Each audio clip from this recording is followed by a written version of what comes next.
Bonjour, alors là, dans cette capsule-ci, on va attaquer un exercice un peu plus complexe. Il y a deux objets, un ressort et du frottement.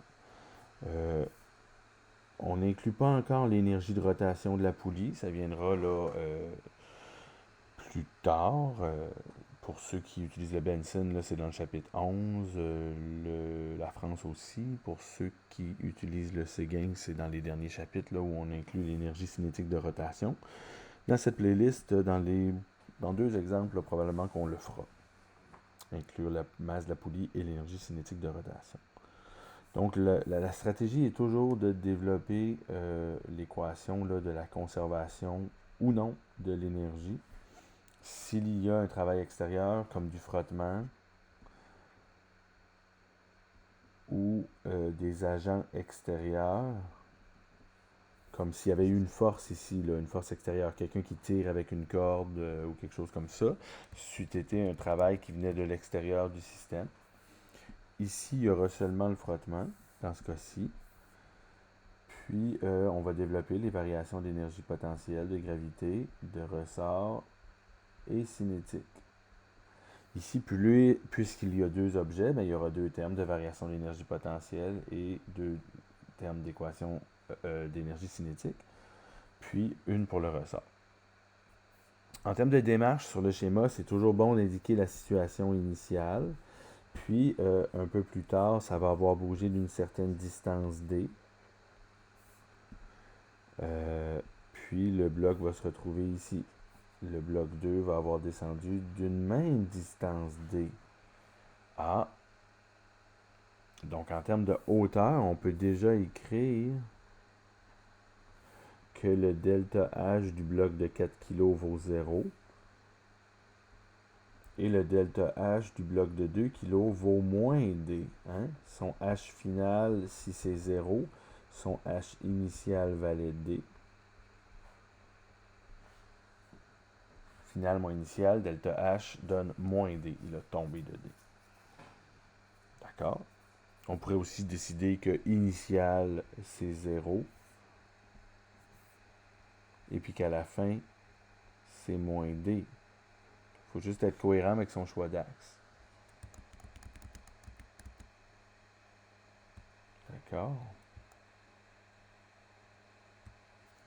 Dans tous les cas, le delta H2 vaut moins D, puis le delta H du bloc 1, lui, il reste à la même hauteur. Hein? Il ne monte pas en termes de hauteur, d'altitude. OK. Pendant que le bloc bouge, il y a une normale, une force de gravité.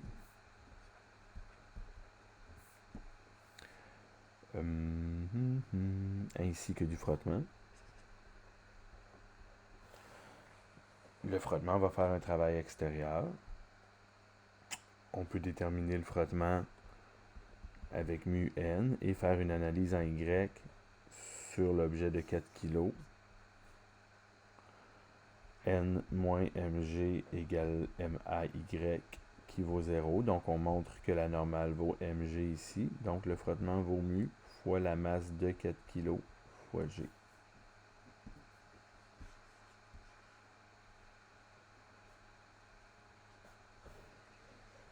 D'accord.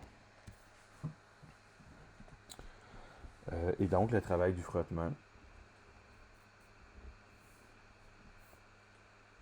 entre l'instant initial et l'instant final. On pourra le déterminer avec la force de frottement, la distance, le cosinus de l'angle entre le déplacement et le frottement. C'est un angle de 180 degrés.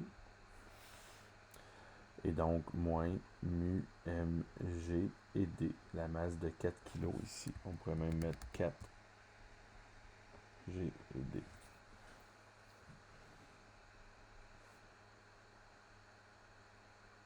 Parce que la masse est de 4 kg. Sinon, ben, on peut l'identifier M1 ou M2. Moi, j'aime bien mettre M4 pour la masse de 4 kg. OK. Ensuite, ben, il y a les termes de droite. La variation d'énergie potentielle pour le bloc 1. la variation d'énergie potentielle de gravité pour le bloc 2, la variation d'énergie potentielle du ressort et les variations d'énergie cinétique pour le bloc de 4 kg, pour le bloc de 2 kg. Donc, chacun de ces termes-là, peut-être que ça pourrait être intéressant qu'on les développe séparément, qu'on s'écrive une petite formule séparément pour ensuite tout mettre ça ensemble dans l'équation. Okay. Le côté gauche, je l'ai déjà réglé avec l'équation pour le frottement et le travail effectué par le frottement. Les autres petites équations, on va les développer sur la prochaine diapo. Je vais copier-coller.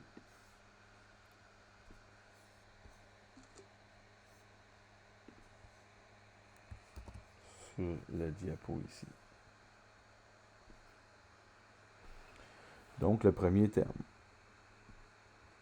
Je pourrais peut-être coller le dessin aussi.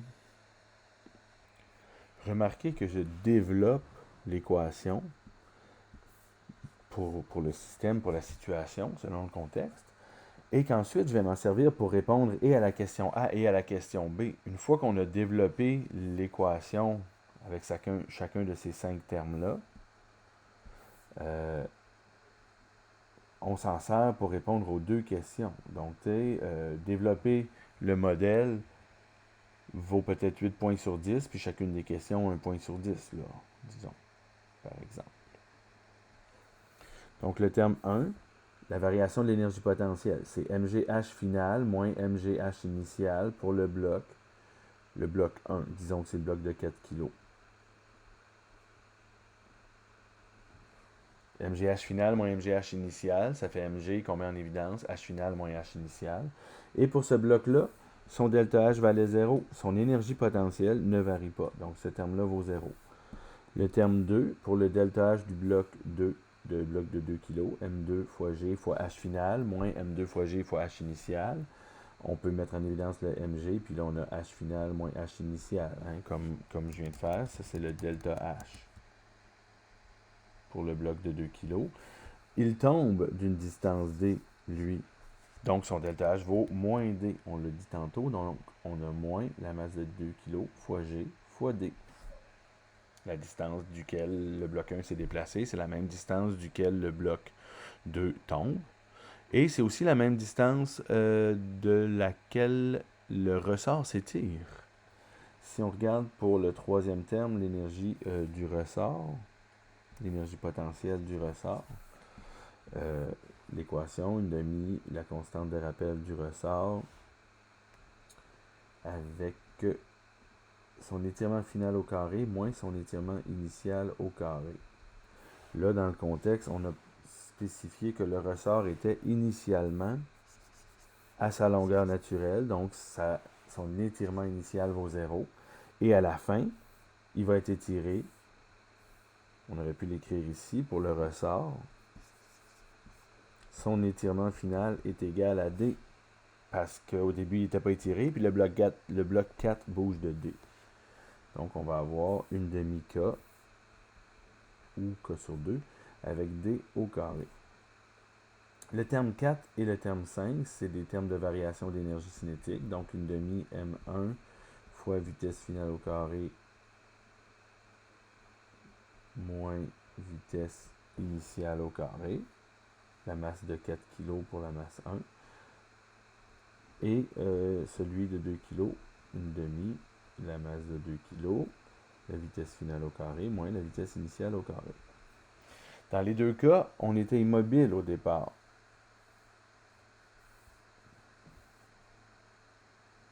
Déposé sur la surface, donc il est déposé, sa vitesse initiale est nulle. Dans les deux cas, parce qu'ils sont reliés par une corde. Donc, il nous reste pour le terme 4 et 5, une demi-m fois v finale au carré. Si on combine tout ça ensemble dans notre modèle, on va avoir moins mu, la masse de 4 kg fois g fois d, qui égale 0 pour le premier terme, moins m2 g, la masse de 2 kg. On peut remplacer les chiffres là. 2 fois G, on n'oublie pas que G vaut plus 9,8. 2GD plus une demi KD au carré plus une demi. Il y a M4 fois V final au carré, puis M2 fois V final au carré. Donc on a 4 kg et 2 kg fois V final au carré. On aurait pu inclure les termes 4 et 5 ensemble, justement, parce qu'ils ont la même vitesse. Les deux masses ont la même vitesse. On le voit mathématiquement, une demi M plus une demi M fois V final au carré. On peut mettre le une demi puis le V final en évidence au carré. Donc M2 plus M3 en parenthèse. Donc le K est connu, le G est connu, le mu est connu. Le mu vaut 0,1. Le K... Ah ben, j'ai pas donné la constante du ressort. Un ressort avec une constante de rappel, on va dire 100 newtons par mètre. On va dire 1000. 1000 newtons par mètre pour K. On a les masses, on a la valeur de G, on a la valeur de mu. D'accord. Donc ça, ici, c'est comme notre vrai objectif de physique, là, de construire le modèle appliqué à la situation. Ensuite, vous voyez, il n'y a que deux paramètres. Il y a le D et le V. Si je vous donne le V, vous pouvez calculer le D. Si je vous donne le D, vous pouvez calculer le V. Et, oh, surprise, ce sont là les deux questions qu'on nous demande. Quelle est la vitesse des blocs lorsque D vaut 10 cm? Et quel est l'allongement du ressort? Quel est le D maximal? Ah, mais ça veut dire que c'est au maximum de mouvement, donc la vitesse finale vaut 0. Donc on met V final égale 0 dans l'équation, puis on isole le D. Donc en A, on met D égale 0,1 et on isole V. Et en B, l'étirement maximal se produit lorsque la vitesse finale est nulle. Il faut qu'il s'arrête pour virer de bord quand il est à l'étirement maximal. Et on isole D. D'accord. J'ai pas mentionné les tensions et le travail fait par les tensions. Là, peut-être que ça vaut la peine de le mentionner. Au fond, si j'appelle ça T1 et T2, les travails vont s'annuler. Justement, la tension sert au bloc 2 pour transférer une partie de l'énergie cinétique au bloc 4. Si on calcule les travails faits par la tension T1, on aurait T1 fois D fois le cos de 0, parce que le déplacement et la tension T1 sont dans le même sens. Puis le travail fait par T2, on aurait T fois D fois le cos de 180 degrés, parce que T2, elle, est opposée au déplacement. Donc ici, ça fait plus TD et ici moins TD. Ces deux-là s'annulent globalement. La corde sert justement pour transférer de l'énergie d'un bloc à l'autre. Donc vous ne verrez jamais inclure les travails des tensions dans des systèmes à deux objets pour cette raison-là. Je trouvais pertinent de le mentionner à ce moment-ci. Sinon, ben, pour l'algèbre, pour résoudre les derniers 2 points sur 10 de ce numéro, disons, ou sur 20 peut-être, parce que c'est quand même une bonne construction, on isole V. Donc, si j'isole V ici, pour le A, j'aurai la moitié de 6. 4 plus 2, ça fait 6. 6 sur 2, ça fait 3. Donc, j'ai 3V final au carré qui est égal. J'envoie tous les autres termes de l'autre côté. Donc, j'ai 2GD que j'envoie à gauche. C'était moins 2GD, je l'envoie à gauche, il devient plus. Puis là, j'ai inversé gauche-droite dans mon équation. Là. Ensuite, le moins une demi KD au carré plus mu fois 4GD. Le D vaut 0,1. Donc, on remplace et on calcule. Puis ici, si V vaut 0 et qu'on isole le D, le V disparaît de l'équation pour le B. Là. Puis, peut-être je vais mettre ça un peu plus bas ici. Si on isole le D, et regardez, je vais isoler une demi KD au carré. Puis de l'autre côté, je vais avoir 2GD moins mu 4GD. D'accord. une demi KD au carré qui égale 2GD moins mu fois 4GD. Puis là, ben, il y a un terme en D carré ici et un terme en D commun là. Ce qu'on aurait pu faire, c'est mettre le D en évidence du côté droit. 4 mu GD. Oh, et le D, on le met en évidence. Donc le 2 mu GD qui était négatif et à droite, je l'envoie à gauche, il devient positif, 2GD. Et le moins mu 4G qui était déjà là, à gauche, il est encore là, moins 4 mu GD. Puis j'ai envoyé une demi, j'ai gardé une demi codée du côté droit. J'ai encore là, fait une inversion gauche-droite dans l'équation. Puis là, ben, je vais multiplier par 2. On va annuler un D. On annule un D. Et je veux isoler le D. Donc, je vais envoyer le 2 qui est en bas à gauche, en haut à droite, fois 2, et le K en bas. Donc, si je fais fois 2 sur K de chaque côté, le 2 annule le 2, le K annule le K. Et il me reste bel et bien que le D. On aurait pu sortir la quadratique, mais comme il n'y avait pas de terme constant, les D s'annulent ici. Puis il nous reste que D égale 2 sur K fois 2G moins 4 mu G. Bon, on aurait pu remplacer les chiffres plus tôt, comme vous voulez. Je vais me remplacer les chiffres maintenant. Vous pouvez mettre la vidéo sur pause et calculer. Moi, je mets pause et je calcule à l'enregistrement. D'accord, donc si on calcule chacun des termes là, pour le A séparément, j'obtiens 1,96 pour 2GD avec D qui vaut 0,1. J'obtiens moins 0,5 pour une demi-K D carré avec K qui vaut 100 et D qui vaut 0,1. J'obtiens 0,39 ici avec mu qui vaut 0,1, 4G et D qui vaut 0,1. D'accord? On met ça tout ensemble. Et on divise par 3. Ici le 3. Et on prend la racine de tout ça pour obtenir... Ouais, pour réaliser qu'on avait une petite erreur, vous l'avez sûrement vu. Hein? Ici, quand j'ai fait mon isolation, j'ai envoyé le moins 2G dans le petit rond bleu ici de l'autre côté. C'est devenu positif, mais lui était déjà de l'autre côté et négatif. Donc si vous calculez ça, là, ça donne une vitesse finale de 0,597 mètres par seconde avec l'erreur corrigée.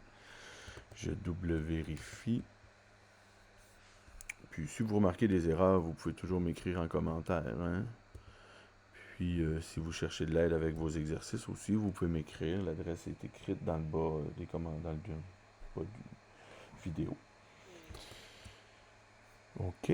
Ensuite, pour le B, on va calculer la distance D une fois que V égale 0 pour l'allongement maximal. Donc ça, c'était la réponse au A. Maintenant, je vais calculer pour le B. Vous pouvez mettre pause et calculer. Moi, je mets pause à l'enregistrement. Ça me donne environ 31 cm.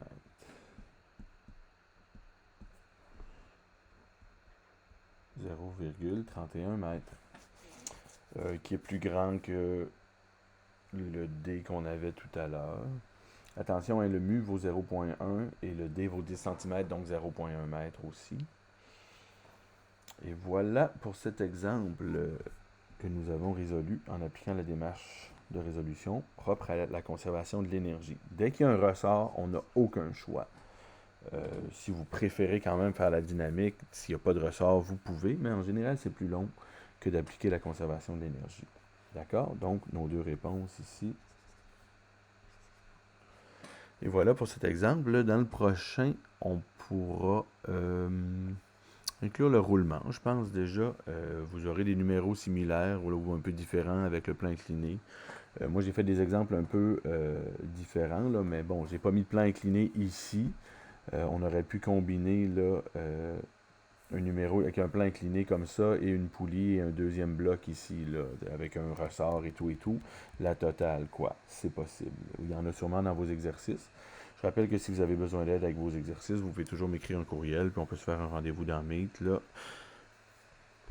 Voilà.